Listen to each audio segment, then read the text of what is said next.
and this is KAZU-FM in Pacific Grove, California. It's Mae Brussell, and it's broadcast number 638. It's February the 27th, 1984. Have to think about that date again. Those months go very fast, too fast for me. Last year at this time, February the 28th, 1983, there was a one-day difference there. Broadcast number 586, we were talking about a very interesting web of connections that has a history going way back into the political spectrum and on into our future. It had to do with the death of Mr. Charles Bluhdorn, age 56, who was the president of Gulf and Western, who came from Vienna. And I did a broadcast on Mr. Bluhdorn's background, and then the connections of Mr. Bluhdorn to Michael Sindona of the Vatican, God's banker, who's in a federal penitentiary right now for bank problems and wanted in Italy on a murder charge for having a hitman. We'll go into him in a second. To kill an investigator in Milan, one of a few, and the links of Dominican Republic to Mr. Bluhdorn and to Ronald Reagan's career, and to Mr. Wasserman of Music Corporation of America, and the interconnecting links of the Gulf and Western and Paramount Studio and Kirk Kerkorian, who's now at MGM, and the early Ronald Reagan career with Music Corporation of America and Sonny Werblin of the Madison Square Garden, the CIA, the Vatican, the Dominican Republic, the GOP, the Richard Nixon, Ronald Reagan, money, the money tree, and the interconnection of these various people between Vienna, Germany, Hollywood, and Rome. Their relationship, these huge corporations, tied in to these presidents, Richard Nixon and Ronald Reagan, and the Republican Party. Then also I talked about Mr. William Taub, whose biography is in the autobiography, The Forces of Power. Some of these broadcasts that I do, these back broadcasts, are very important connections to other news events that take place in the future or to the past history of these particular countries and candidates. And often when a person dies, like Mr. Bluhdorn, his multifaceted career comes out and jumps at you. You're not aware of it until the obituaries start rolling in, and then the cities where he lived and where he got his money and so forth comes out. It's not in the who's who, and I don't look up each individual person as they come along, and then all of a sudden these wonderful obits, the New York Times is great at it, and also the Reverend Moon paper, the DC Times, and then you get where they met with other important actors on the stage concerning our history, our political history. So that broadcast was a very important one because with the background of Mr. Bluhdorn, it opened up a lot of avenues of connecting links of the politicians and the drug connections and the mafia connections and the church and Hollywood and so forth. Now, this morning I talked to Larry Flint. 6 in the morning the phone rang and it was Larry. I'm briefly going to tell you what's happening in the Larry Flint publications because many of you have followed this week by week and you know my role of pulling back until I could make some sense about the people there and see that they were cleaned out, or else I would just not participate in what was going on. Larry is in North Carolina, Durham, North Carolina. He sounded great. It was the first time that we had a chance to talk about some of the people that surrounded him and came into his life and did so much harm to him. I didn't bring up the subject, but I decided that I wouldn't send in any manuscripts until we personally could go over, as each person entered the life, what happened. Because if he doesn't understand what happened to him, then he can't take care of his future. And I'm not going to be associated with those kind of people. But right now, everything that should happen is happening around him. That is good. In the first place, Marvin Miller, the publisher, has now become vice president of the Flint publication. Now, Marvin Miller published that marvelous book, The Breaking of the President. I don't know how many of you have it. It's an 800-page book on Watergate. It is absolutely the best book on Watergate there is. He put out many publications on the Kennedy assassination and on Kennedy. He's a publisher who has been made vice president of the Flint organization, and I don't know him personally, but I know his track record of what he got out, and it couldn't be better to have him in control right there with if Larry's going to be away. Also working there is Art Kunken, who wrote the book, The Breaking of the President. Larry wanted Art to be there when the Rebel came out to work on the Rebel, and he wasn't there when it started.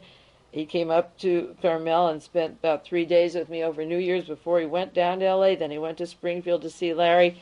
He's going to get out it was the Los Angeles Free Press. Art got that out for 10 years. He was at the original press conference I had with my Watergate story and covered it in those days. We've been friends for a long time, and he's a very solid, reliable person. And he's going to start the Free Press that Larry has on a daily newspaper basis, and I will probably be writing up what I have on World Watchers in the evening on Monday night, and then write it up Tuesday and have a column weekly in the Free Press. Larry is going on with the Rebel.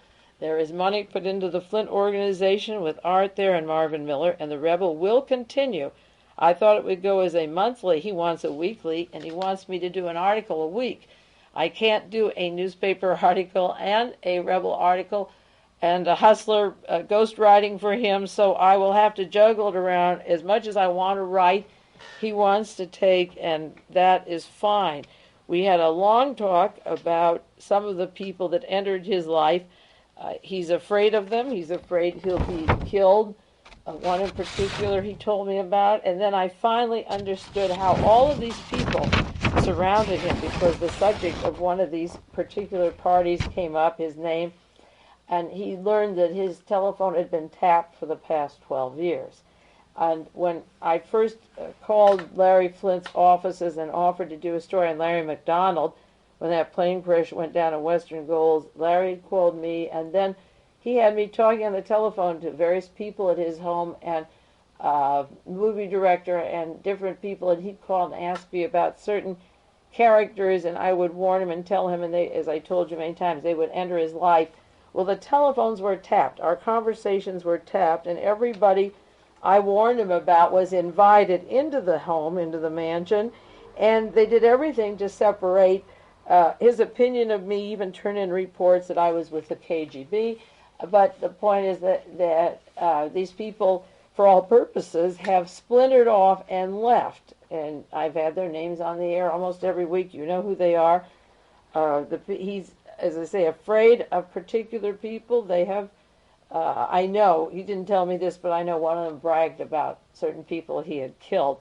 And as far as Gordon Novell is concerned, Bob Cutler wrote an article that he was played a part in killing John Kennedy. So we've had that on the air. But I can see now that what they did was they took conversations that we had and then smothered him, literally smothered him with his enemy. He has a good mind, and he seems clear, and I think he appreciated the fact that when all of this was coming down, this confusion, that I simply pulled back and just withdrew from the entire thing and didn't submit anything and won't send anything. And now it's in good hands. So it's a question of a tug of war, a possible coup there. The whole thing could have been collapsing. But things seem to be in good hands with Marvin Miller and particularly Art Kunken. And here are two wonderful people with a wonderful track record. And so pretty soon I've been collecting stuff and ready to send in manuscripts. So I can roll along, and I have more than I can handle. If I want to do it, I can do as much as I want. Just briefly, I do want to mention one more time that Women's Week all over the country next week, Women's History, and I will be at De Anza College, 10:30 to 12 o'clock. That's 280 Stevens Creek Boulevard. Somebody called me today and wanted to know what I was going to talk about. I'm not going to talk about John Kennedy or Robert Kennedy. I'm going to talk about women. It's Women's Week, and research and some of the personal things, off the record, things I can't say on the air, all you want to know about Mae Brussell. We'll talk about a woman's problems and the pleasures and the things that you confront in doing investigative journalism or just trying to be a parent and doing research at the same time, and juggling these worlds, because there's a lot of different aspects that enter into any field when you are separated psychologically from the home and you have a particular job you're doing and then the home besides. But I think doing the political research complicates it in a way that people enter your home that can be helpful and can be harmful, and you're really out there with all kinds of questionable spies, friends, enemies. Will they hurt you? Will they poison you? How you get together and so forth. So we'll talk about that. There's a new book out called The Ultimate Seduction by Charlotte Chandler, and it caught my eye. I'll have to get this one for Mother's Day or birthday this year. It's about people in their workplace, and it has some quotations just in the blurb of the book. Tennessee Williams saying, "What I learned in life is that only dreams are true." And the ultimate seduction is the learning that work can take you away from a lot of other things, and that work becomes your play, and that play, doing the work, is more fun. What people think is a lot of work is really your play, and how you get pulled into the thing, which takes so much of your time, and the more time you have, the more fun you spend. This has been the case for me. I never get tired of research, and I get tired of seeing people or being with people who aren't doing it, and when I'm with people who do it, it's really stimulating and fun. And so the ultimate seduction was finding something I liked and going with it, and there's no such thing as poor Mae, she's working too hard. The real agony is when I'm not doing what I'm doing, and I really love it, and the trick is to find the thing you like and then to do that. So I'm anxious to read that book, and I will meet people up at Dan's, and we'll have time to answer any questions you want. This week, on the 29th, it's the February 29th, this is leap year. On the 29th of 1972, journalist Jack Anderson published the Dita Baird memo. I mentioned it on the talk part of the program last week, but not on the World Watchers. That was the time when he mentioned that the government would drop the antitrust suit against ITT in exchange for $400,000 donation that John Mitchell would get to the Republican National Convention. John Mitchell being both the campaign fundraiser, and the Attorney General. And when that story broke, February 29th, 1972, in February, it was just beginning of March, the Republican committee got caught in such a tangle with ITT and the hotel and the convention in San Diego that they had to swing the convention to Miami, and then they only had 1 month up till April to get all the money in they needed to have the riots that the Republicans planned with provocateurs in Chicago in 1968, so that all the plans for the riots or the plans to kill Richard Nixon and make Agnew president fell through, and the only way they could get Nixon out of office and put in Alexander Haig as chief of staff and Nelson Rockefeller as vice president, and then Jerry Ford from the Warren Commission appointed as president by Richard Nixon. They slid him out by having those tapes that Alexander Butterfield, along with Haig knew about it. They were taping the president, and then they just slid him out of office on the basis of the tapes that they leaked and didn't have to tell. And the power shifted to the Rockefeller, Ford, Haig combine, and got Tricky Dick out of office. So he slid out of office, and Agnew then was pushed out. Before Nixon went, he made sure Agnew went first. And Watergate was a manipulative process which didn't have to be done by a bullet. The power did shift at that time. But it all began to fall apart because of Jack Anderson's column about the Dita Baird memo. There was a story in today's paper that made me simply furious, but it's more of the same a la Watergate. USIA, the U.S. Information, the broadcasting for our CIA, the council destroyed the files that tie Mr. Wick and his aides to the blacklisting. Now, they had a meeting and decided, the meeting was February the 4th, and the acting deputy director, Leslie Lenkowski, met with Thomas E. Harvey, a CIA counsel, and John Mosher, the director of the program, and they decided, or Lenkowski decided, Leslie Lenkowski, to just destroy the papers. That they decided as part of the strategy for dealing with the anticipated press was to destroy the papers. Now, at the time of Watergate, nobody was charged with destroying evidence. And when you don't charge them with destroying evidence, I talked about this last week with Robert Kennedy's clothing or the clothing of Mayor Moscone or Harvey Milk in San Francisco, the coroner wants to destroy the clothing. When you destroy evidence in trials, if you allow it once, it happens again. At the time of Watergate, the shredders were going at the committee to re-elect the president. E. Howard Hunt's desk was emptied out of the White House and contents could be destroyed. They went to the home of James McCord and destroyed his files right away.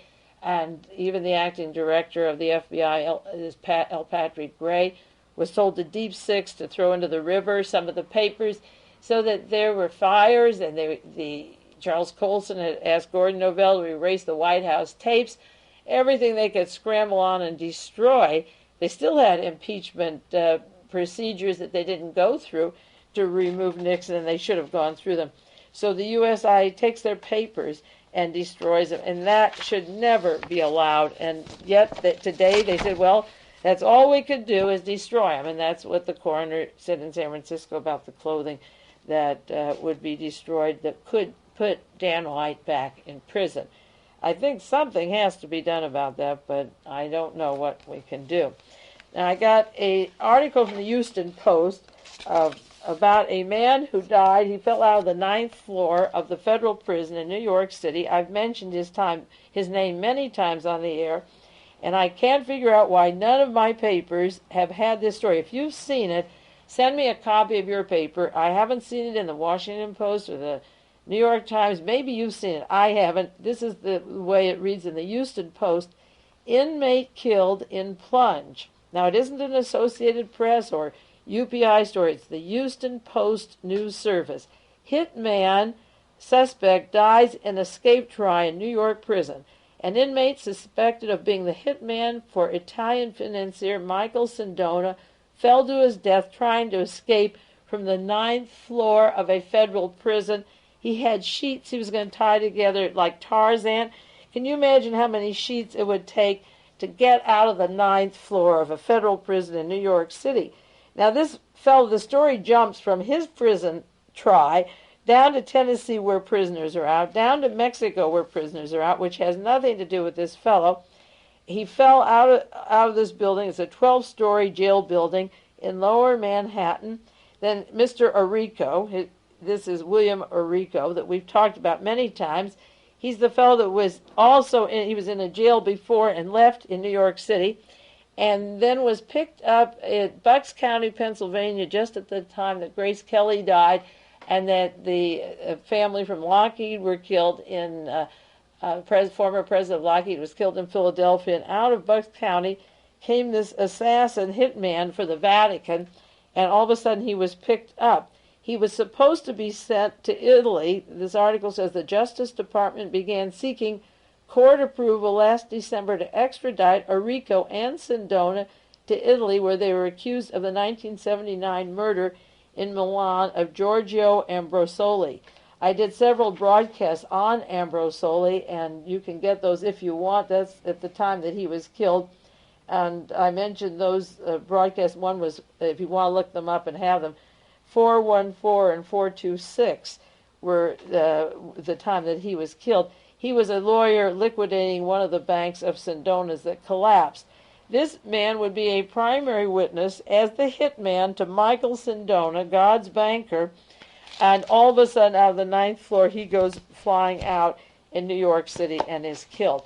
If you have any articles on him, send them to me. As far as I can see, as of this date, I haven't seen them in the newspaper, and if she didn't send this to me, I wouldn't have even known that this primary witness was killed at this time. I think many of you who listen every week can see how these witnesses get off, and we'll talk about another one in a few moments that also died this week. Several weeks ago, I talked about Harry Schlotterman, who was going to be our next ambassador to Guatemala, and the role he played in Chile when Allende was murdered, and he's been our ambassador to Argentina, Peru, Venezuela, Dominican Republic. He was on the committee for Henry Kissinger as the official to help do research into Central America. And of course, you know what kind of a job they did. They used certain people as a cover for the committee until Kissinger could ask for his $8 billion right away for some more bloodbaths. Now, Richard B. Stone, the ambassador at large, was on that special committee, and Stone was there for one purpose. When it was appointed last April, people objected to Henry Kissinger's committee, so Richard Stone from Florida was appointed for the purpose of demonstrating that the Reagan administration was willing to seek negotiations for peace in Central America. So Stone was appointed to defuse the charges of the congressional Democrats that the administration was ignoring the possibility for peace and opting for war. So as soon as the commission was closed and the money started rolling in and the Congress said, yeah, we'll give it to you, then Stone resigns his role of ambassador at large, and Mr. Schlotterman comes in to take over the committee, not only the divesting of the money, but he's the ambassador at large for Central America, which is horrendous. Now, if you want any references on Mr. Schlotterman, I gave you some before on his past history, which is horrendous. You can get the book Assassination on Embassy Row, and in that book it tells you of his role with Michael Townley. Townley, who was an American who came from Detroit and worked for Ford Motor and NASA, was behind hiring the assassins for Orlando Letelier. And when the assassins were in Europe, before they came to the United States, had left Chile, they stopped in Munich, where the DINA, that's the private police of Salvador Allende, the DINA cultivated contacts with Nazi sympathizers and with Christian Social Union leader Franz Joseph Strauss. So before they came to the United States, they stopped in Vienna and refreshed their friendship. And then this book on the death of Orlando Letelier, assassination on Embassy Row, tells about the Vernon Walters and his role in the CIA in killing Letelier, and their role with Pinochet and with Harry Schlotterman. And it tells about Ambassador Landau's cable regarding these two men that were going to come into this country and kill Letelier and Ronnie Moffat. At the State Department, the book says the cable reached the office of Harry Schlotterman, Assistant Secretary of State for Inter-American Affairs, first arriving at the office of Secretary of State Henry Kissinger. They were thick with the Waffen-SS, with the Nazis in Vienna, with the assassins of other administrations, and worked with George Bush and Henry Kissinger. And there are a lot of references in the book, The Assassination on Embassy Row. They even refer to a Cuban exile and the Waffen-SS, the CIA, and Mr. Schlotterman. And this is a part of our Central American policy. This particular thing has to do with Orlando Letelier and Ronnie Moffat, but it has to do with our Vice President, George Bush, who works with these Nazis, with Ambassador George Landau.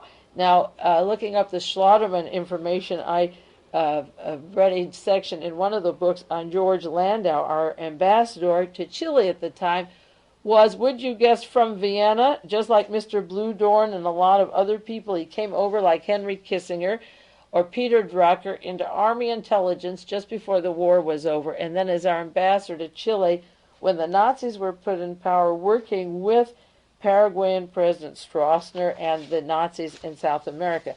Mr. Schlotterman has a history of blood. He started with the Guatemala coup that involved Frederick Schwenn and Frank Bender, worked with the Nazis in Europe, in Vienna, with the Central Intelligence Agency. In the book Death in Washington by Don Freed, he has a section on Michael Townley and Mr. Schlotterman and the bloodbath, and he refers to Harry Schlotterman, who joined the State Department in 1954, serving as a consular officer in Colombia until 1956. After language training, he moved in 1959 to Bulgaria. He's best known for the key role he played in the Dominican Republic in the mid-1960s. That, again, is the Charles Bluhdorn, Nixon-Reagan coup down in the Dominican Republic, and the whole network of the Vatican and the Nazi and the United States intelligence operation. That's where he was. He was transferred to the position of second in command in Santiago, Chile, in June of 1969. Don Fried's book refers to Harry Schlotterman. We've talked on the telephone about how this guy has worked his way up from everywhere from Guatemala, the Dominican Republic, and with these various coups with George Bush, with the CIA, with the Nazis, and so forth. And then in the book Labyrinth, a new book out on the Chilean murders and the CIA and the death squads, it's put out by Mr. Branch and Mr. Proper. That's the latest book. They refer to Mr. Schlotterman's role working with the men who took their Chilean passports and traded them to be from Paraguay. And those are the fellows that went to Europe to visit with the Nazis in Vienna and Germany and then came to Washington, D.C. It was in that book where they referred to Ambassador Landau, who was a native of Vienna, Austria, who adopted the United States as his country, fought against Hitler as a draftee in the American Army, and with his slight German accent and World War II background in Army intelligence, he served in a country like Paraguay, and then he went on to Chile. I think if we read the background of more of these people, we'll see that just when the war was winding down, they came into the United States Army intelligence under the guise of fighting Hitler when Hitler already knew the war was over and was incorporating these people with Martin Bormann and starting the Fourth Reich. So they looked like they fought Hitler, but they were getting their foot in Europe to meet with the top Nazis when the war was over and know where the documents were and the money was to begin the Fourth Reich. In fact, Landau was stationed as a CIA officer, and this book refers to his station work that goes back to his first post in Uruguay, where the station chief of the CIA was E. Howard Hunt. So you get E. Howard Hunt with these people in the Guatemala invasion, of course, the Bay of Pigs, and up through the Watergate, and goodness knows what they're doing right now, forging State Department documents at the time of Watergate, and so forth. So what you have here is a history of people. Schlotterman supposedly comes from UCLA, from Southern California. But Landau, who you wouldn't suspect, again, is the Austrian who's put an American uniform. And let me make that clear one more time. If you read any biographies or books or history books, and you find these names of these financiers with this profile, copy the pages of the book and send them to me with the front page and the author and the editor, and photocopy these huge multinational people. The pattern seemed to be this. There were several patterns. One, that they came over from Vienna, like Helene von Damme, and they go to Detroit, then to Chicago, and then there's usually Texas, New Jersey, and there's Houston, Texas, and New Jersey, and then they splinter out. They usually hit 2 or 3 of those cities, starting with Detroit and Chicago, or Detroit and Houston, and then get placed in strategic jobs that become multinational with a lot of German money.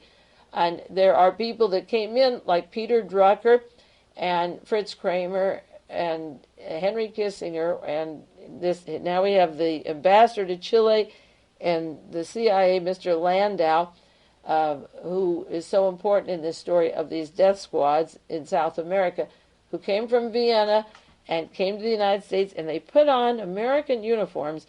The war was over May 8th, 1945, but Hitler knew by 1943 that they were going to start all over, and his generals, as I mentioned last week, knew it by 1941.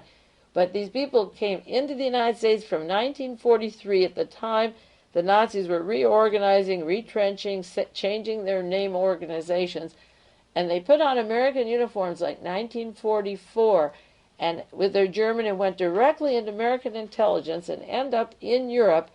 Not, you see, Henry Kissinger fighting the Germans. He sat in a hayloft while these guys froze and were shot at the Ardennes offensive and the Battle of the Bulge. I don't know how much they fought. They were probably doing all the brain work, like Fritz Kramer was traveling all over Europe while the American boys were dying. And then the war was over. They have this big powwow at Ober Ammergau and other places with Klaus Barbie and von Rundstedt and Piper and Dietrich and Kramer and all Hitler's top generals and Otto Skorzeny, and they all have a grand time and a grand reunion, and the former Germans are there to treat them and debrief them and write their histories with them. And then they become high officers in the death squads in Central South America, South Africa, working with Otto Skorzeny, and they came in just as the war was winding down, so that their profile says they fought Hitler, but they're already ready to meet the other Germans on terms that they will combine and fight against the Soviet Union.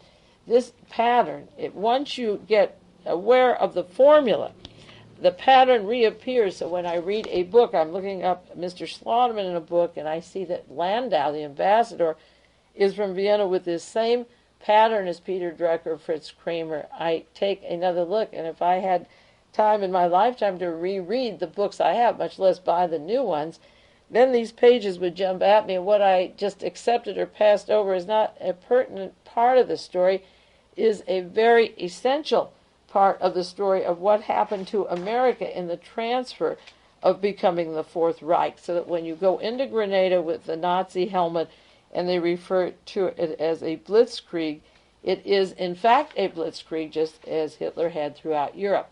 We'll take a 1-minute break and then get on to some more very important subjects. This is KAZU FM. We'll take 1 minute now.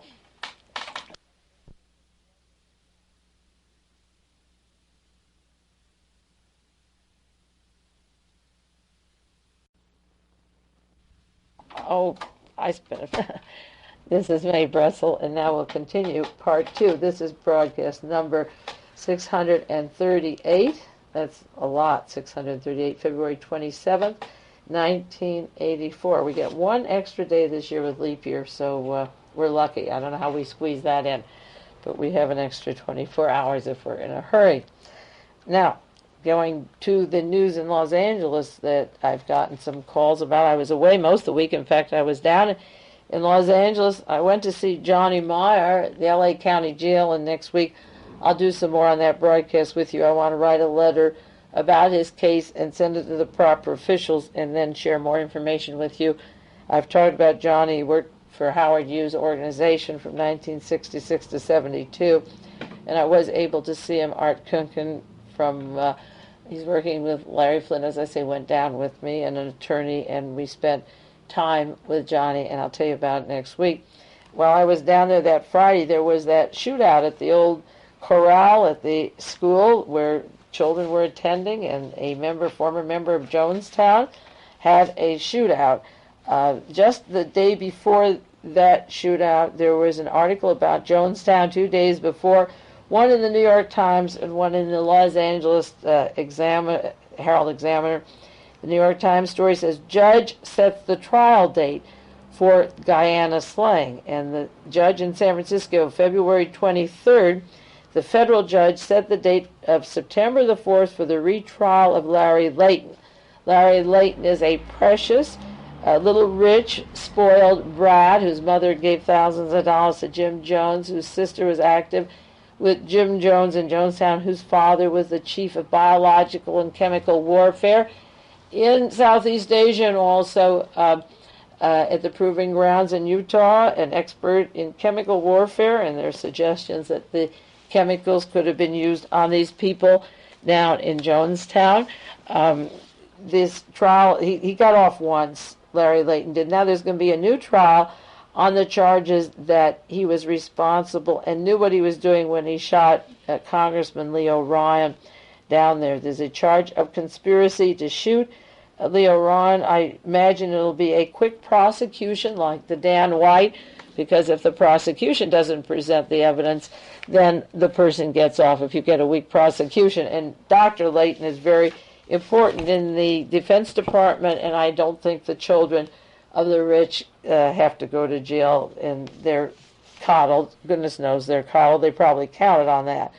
Now, this story was in the New York Times on February 24th, and it was on February 24th that afternoon that the shootout took place in Los Angeles. Another story that I referred to, the article, Jonestown's last day, the tapes were played in court. The chilling last hours of Jim Jones ordering the people to drink the cyanide was played in a San Francisco court as a federal judge wants to determine if it can be used in the retrial of the case of Larry Layton. And he tells the people, for goodness sakes, let's get on with it. Take your poison. You'll have no problem.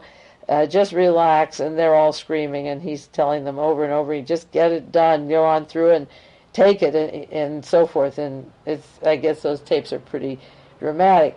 And in the course of listening to this, they said that the prosecution, U.S. Attorney Joseph Rusaniello, wants to use the tapes to prove that Layton was a willing conspirator who executed the congressman and members of his party. It's spelled Russoniello, said there was a concerted effort by all members of Jonestown, including Jones and Layton, to prevent the truth about Jonestown from being discovered.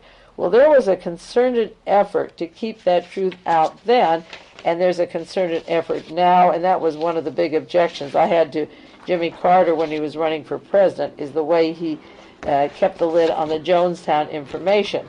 Now, the Los Angeles Herald, February 25th, one day later, has the story about the shootout down in Los Angeles. It's titled, Jonestown Survivor Kills One, Wounds 13, and Shoots Himself. That's the Los Angeles Herald. That's February 25th, 1984. And this is just a day after the decision of the federal judge that they would reopen the trial in San Francisco. Now, at the time of the Grenada invasion, there were news accounts that Burnham in Guyana knew in advance that America was going to invade at that time into Grenada several days in advance. They had word that this was going to happen. And the night before the invasion into Grenada, two members of Jonestown that worked in Washington, D.C. and were familiar with the people involved with the Grenada invasion both died. It was a murder-suicide, and I mentioned that on the air, that the Grenada invasion could be linked to the Jonestown operation, and of course I'm writing a lot about that. I've done a lot of research on it. Now, this particular fellow who shot at the schoolyard and then killed himself, Tyrone Mitchell, his mother and father and four sisters died at Jonestown, and he survived. There was a discrepancy of where he was, whether he was sick, whether he was at the dentist, and so forth. But Tyrone lived directly across the street from the 49th Street School. He lived directly facing the schoolyard. This is a history from Jonestown. His home used to be where the school was, and it was torn down. His home was torn down, the school was built, and he rented an apartment, 732 East 50th Street, that looked from his window right to a schoolyard after the trauma of being in a place where 912 people are killed, including the children, the massive number of children, and your own siblings, and your own brothers, sisters, and your parents. He faced the schoolyard. Now, according to all the newspaper accounts so far, the police knew he was on drugs. They knew that he took PCP, that he was a regular user. They didn't stop. I thought drugs were illegal. They didn't stop him. They knew he was deeply disturbed. The police knew he had weapons. He had AR-15 semi-automatic rifles, 2 of them. He had several double-barreled shotguns, pump-action guns. He had an arsenal in the house of 180 rounds of ammunition that he had to buy somewhere. Here's a guy who's off his head, takes drugs. He's out of the Jonestown milieu, and there were references that after Jonestown was 147 trained assassins that were out loose in society at the time. He jammed his rifle after 39 rapid-fire shots. He had dozens of live shotgun shells in the house. He was going to be, there was a complaint against him 2 weeks earlier, and the police did nothing about that. A relative thought that he may be cooking up something or shooting somebody. They had an altercation. The minute that he was shot, the police said, the very first day, this is in the Los Angeles Herald and Examiner, the police are ready to wrap up the investigation. We're not interested in why he did it, Detective Steve Morgan said. Only one person knows, and he's dead. And they asked what set it off, and he said, that's going to be the bottom of our agenda. He's dead. This is an open and shut case. In other words, the San Francisco trial, or getting word to appear, or somebody seeing him before he goes crazy, or phone calls such as George de Mohrenschildt got the morning that he allegedly shot himself. He has lunch with Edward Epstein of the CIA, a provocateur writer, and then he's supposed to meet a member of the House Select Committee on Assassinations, and he is dead that same day. A primary witness to the John Kennedy assassination, probably the most important witness, dies the afternoon he's to be questioned. And this Tyrone Mitchell had testified against Larry Layton before, so he could be called as a witness in San Francisco. The relatives said, "We're not surprised about the shooting. We heard he was into drugs. He drinks a lot. He flips out now and then. He slices people's tires. The police know about him. They know about the firearms. This nearby Newton station, where the police station is nearby, knows about him. The uncle had complained about the guns. When there's airplanes in the sky, helicopters, he's shooting up in the air. He has no job. Where is he getting the ammunition? Shooting, they're near L.A. airport. That's a lot of planes to go by, to be shooting all those airplanes and ammunition. You still have to buy the stuff." So Mitchell did have a short police record before Jonestown and afterwards, and the court where he was is open to a lot of contradiction. How he survived it is open to contradiction. Now, very interestingly, he had an attorney in San Francisco. He was the client of Marcus Topel, T-O-P-E-L, a Bay Area lawyer. And while the police were having this altercation, the SWAT teams in Los Angeles, they were on the telephone with his attorney in San Francisco while this is going on, which means that the Bay Area was in touch with the law enforcement down in L.A. How would you, at that moment when you're shooting all these things at school children directly across the street, be able to just conveniently get his attorney on the telephone? This is exactly what happened when the SLA was formed by the Los Angeles Police Department, as was Jonestown, and a big hunk of Jonestown with the LAPD and Stanford Institute working together on a CIA operation.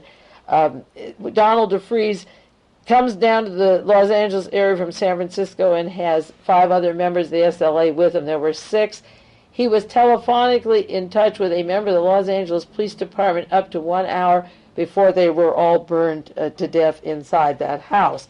So that the LAPD was in touch with Donald DeFreeze, and the LAPD and the SWAT team were in touch with Tyrone Mitchell's attorney in the Bay Area while this was going on.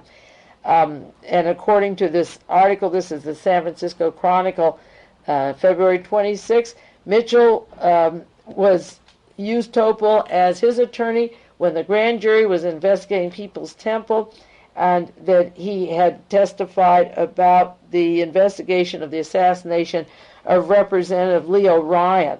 Now, a day before all the shootout happened, it was in the paper, and also I imagine he knew that Larry Layton would be tried again. He also was one of the 17 survivors that was flown into New York from Guyana on December the 7th, 1978. If you go way back to broadcast 373, I talked about those 17 defectors who flew into Miami and New York that were met by CIA agent John Blatchford. Central Intelligence Agency met the 17. He was one of those 17 who worked with the CIA. He has an attorney in San Francisco where he testified about Larry Layton. The Larry Layton case is opening up again. And now Tyrone Mitchell, one of the few survivors around, is gone. Dr. Hardet Suketo, maybe you remember him from the Jonestown investigation or the hearings. Hardat, H-A-R-D-A-T, and his last name is S-U-K-H-D-E-O. He was originally from India, and he was living in Georgetown at the time of the Guyana massacre. And he was the one that went in there that said the people had been shot and murdered, that they didn't all take suicide. And he was a doctor who gave a sort of a dissenting opinion about the way they died. Well, they quoted him with regards to Mitchell in the newspaper this week, but they referred to him as a professor of psychiatry at the University of New Jersey Medical School in Newark, New Jersey. And I wonder if he had any of those medical school students that went to New Jersey run by psychiatrists Dr. Peter Byrne and Jeffrey Byrne at the time of the Grenada invasion. Dr. Suketo was saying that he counseled people who had problems, psychiatric problems. He had spoken to over 100 of them, and he said they had been brainwashed by Jones, and he still believed society was hostile to them. And then a Lowell Streicher, S-T-R-E-I-K-E-R, who's in Burlingame, California, director of the Freedom Counseling Center, counseled people who were specifically programmed to kill. And the survivors, many of them, had been programmed to murder. So if you need a shootout in Los Angeles, if you have a trial coming up, if the SWAT team wants to get in action to prove that there's terrorists or crazy people in Los Angeles with the Olympic Games, it's a perfect time to do it. The timing seems to, whenever there's a lull in the news, I mean, Lebanon's over, so you have to bring something on, and tomorrow there'll be another case. They'll find another Barney Clark with a heart we can all start praying for. I've watched the news segments. If you watch how they go, they have one crisis of a terrorist somewhere that covers the news one night. They have one weather problem, whether it's some kind of a hurricane or a flood or freezing in a particular place. One health condition, you've got to pray and work for somebody to pull through, and you get a health condition. And so you have one country that you're watching. Now the Lebanon and Grenada are over, they'll get down to, I guess, Nicaragua and start pushing down there. The news is broken into segments, and so we had our terrorism in L.A. That was Tyrone Mitchell. He had links with the CIA. Oh, when he did this shooting, interestingly enough, to show you how Jim Jones trained them, and the point is that they let him live across the school, they let him shoot, they let him buy the guns and ammunition.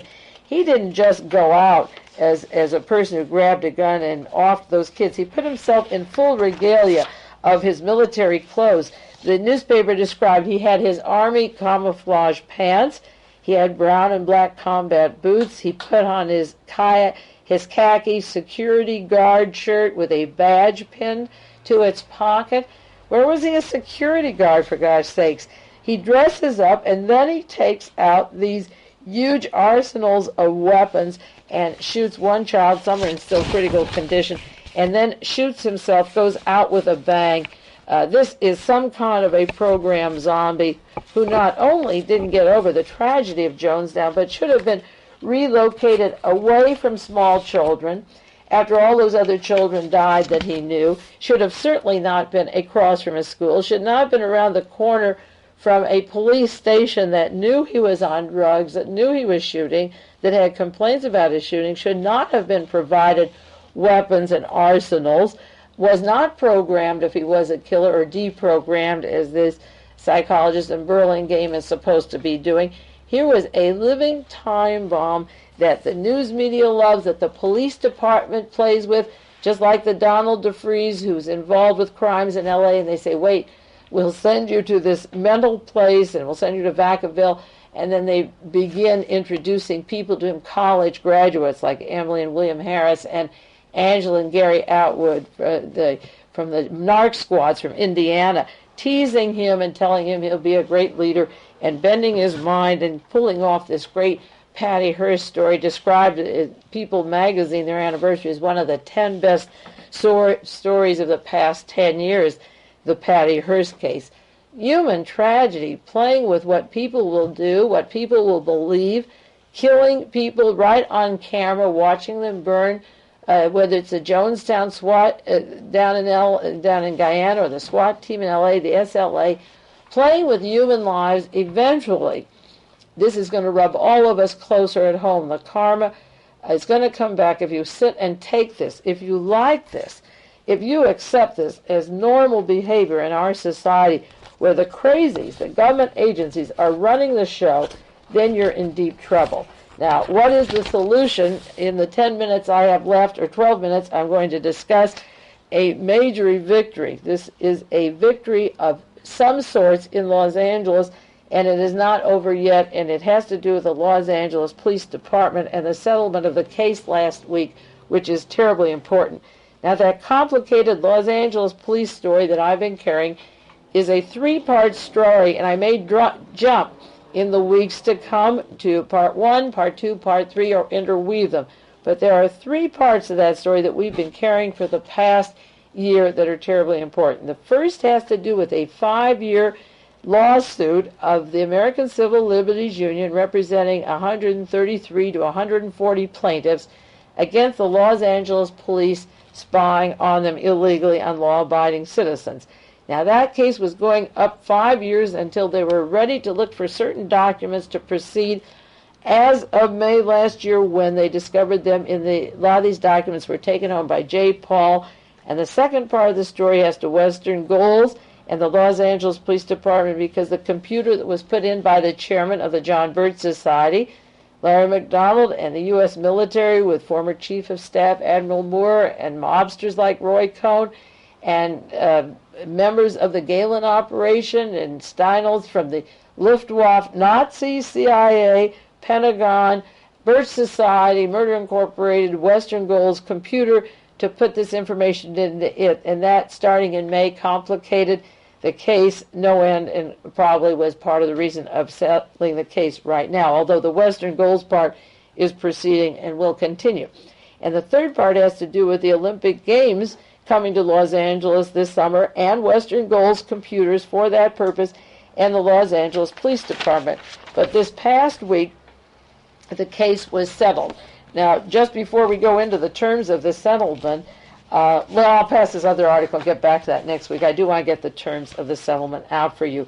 There were several articles in the LA Times and the LA Herald that never made the wire services, and then one finally in the New York Times. The first story said all spy suit plaintiffs but one accepted the settlement. They all agreed, up to 144 plaintiffs. One gentleman, Ron Jones, is missing. They haven't seen him for 2 years, and he's holding up the settlement unless they'll decide in the next few days what to do. The Los Angeles City Council agreed to settle for $1.8 million, the largest settlement of any police department in the United States. $900,000 will go to the ACLU attorneys. There's 20 of them, and they're going to take $100,000 to begin other lawsuits against the Sheriff's Department and the FBI, which is a good starter. They can start with Peter Pitches and the Manson family and the Isla Vista if they want a good starter. But I can supply a lot of information if they want to get on that.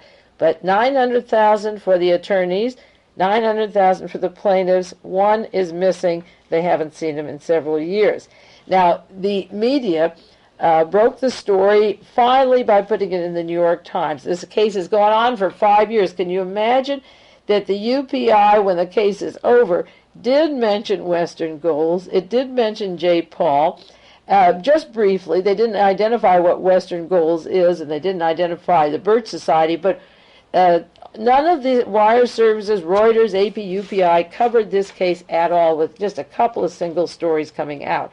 But the settlement is the interesting part, and this shows what people will do if they get together and can do something. This case began as a small case for the American Friends Service Committee, a Quaker group, who realized that they were being spied upon and their names were in files of the police department. They could not commit a crime. They teamed up with the ACLU, the American Friends. This goes back 5 years ago, and the ACLU said, we'll help you. And they created the Southern California Network Against Government Spying. Then it became the Citizens Commission on Police Repression, headed by Linda Valentina, with a coalition of 43 different civil liberty groups. They filed a suit in 1978, and it kept growing until the police department finally made a settlement. Now, the terms of the settlement are very interesting, and this is what they decreed, if I can put it in the next 8 minutes, because this is a handful: the American Indians, the Black Panthers, the Chicano group, the United Farm Workers, a group of separate people who individually had nothing, who pooled their resources and not only got to a chance to expose for 5 years parts of the police department, but got an agreement. They don't want to go to trial. The police department is scared. The city council is scared. So they made a settlement, and these are some of the terms. The Los Angeles City Council must be responsible for making the anti-terrorist group operate within the rules. They made an agreement with a new set of standards for the ATC, that's the Anti-Terrorist Division. These are the same people from the PDID, that's Public Disorder Intelligence Division. They changed their name.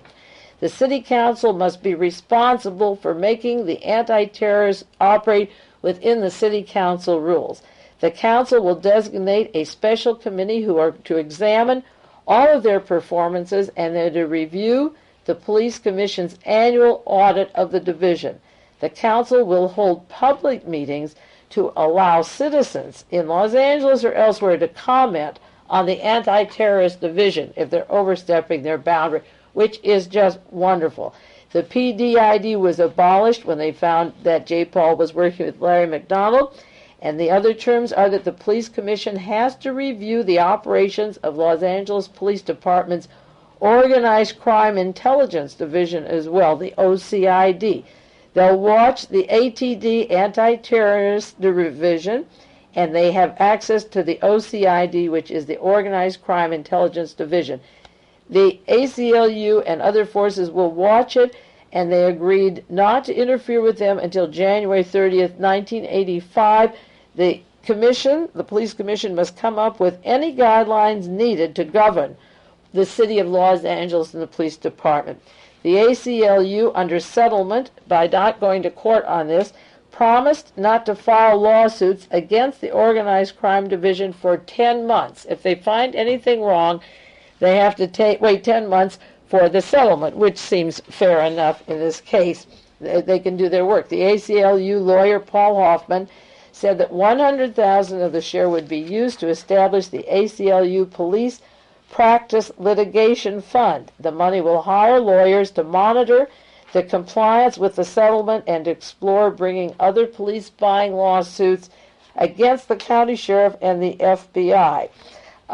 They have other conditions. We'll go in them. The decree leaves Los Angeles, according to the LA Times, with the toughest police spy rules nationally in the entire country. These are the toughest rules. The consent decree ended the suit, but it established the controls totally.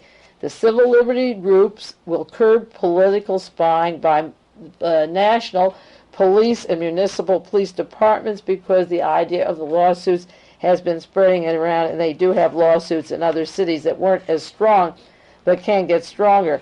What emerged, the articles about this said, was a string of civil lawsuits that produced revelations from the 1960s and 1970s by local police forces similar to the FBI.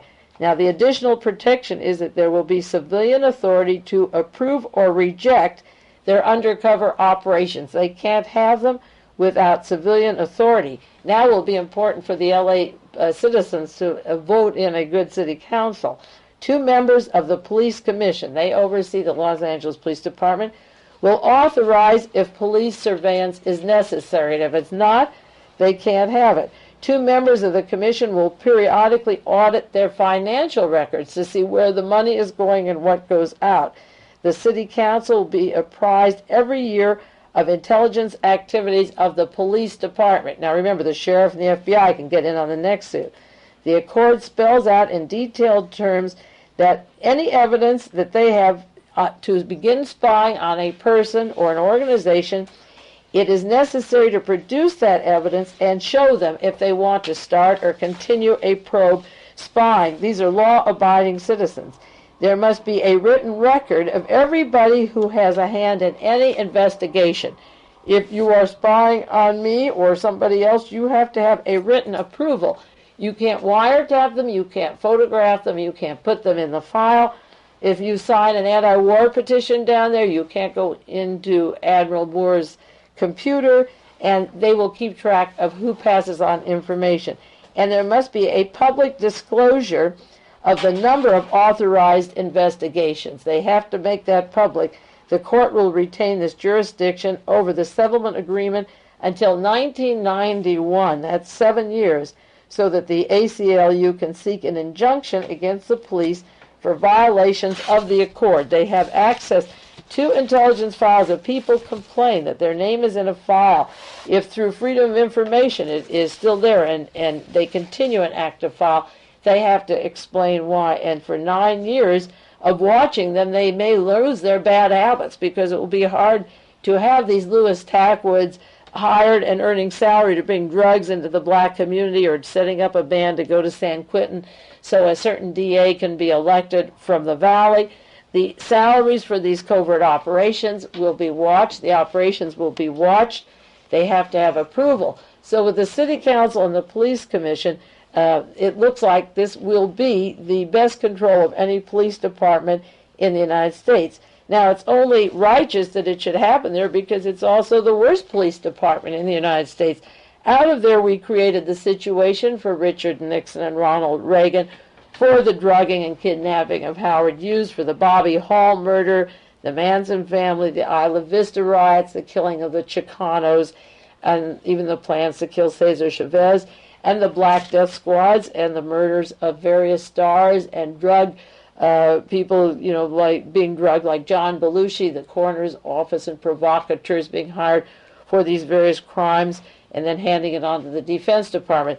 This state is a terror organization run by, he's now a Senator, Ed Davis, and Daryl Gates of the LAPD, who was in the Marines, and the whole counterintelligence operation of James McCord and E. Howard Hunt, who treated California as if it were Guatemala or Uruguay or Chile, and now there are controls. They were bad people, and they don't want to go to court. They say it would be too costly and it would be too long, but they don't want the dirt of the 60s and 70s in court. As I said before, Gibson, Dunn, and Crutcher, the attorney for Ronald Reagan's office and the office of the Attorney General, John Mitchell, wanted to opt for not going to court. They rather pay $1.5 million to these poor plaintiffs. They were poor people. There's no famous person among them. Each of them will get $5,000 or $6,000 for getting their names into computers and being followed and photographed. And this is a case where a lot of poor people individually got behind an organization and it worked. So if you sound dismal or depressed, just remember that when you get your energy together, it happens. And now in Los Angeles and hopefully in other cities, you'll have more security because a few people did a lot of hard work for 5 years. Well, that is the end of this hour. It goes by pretty fast. It's Mae Brussell. I'll be back with you next week. You take care of yourselves. This is KAZU FM in Pacific Grove, California.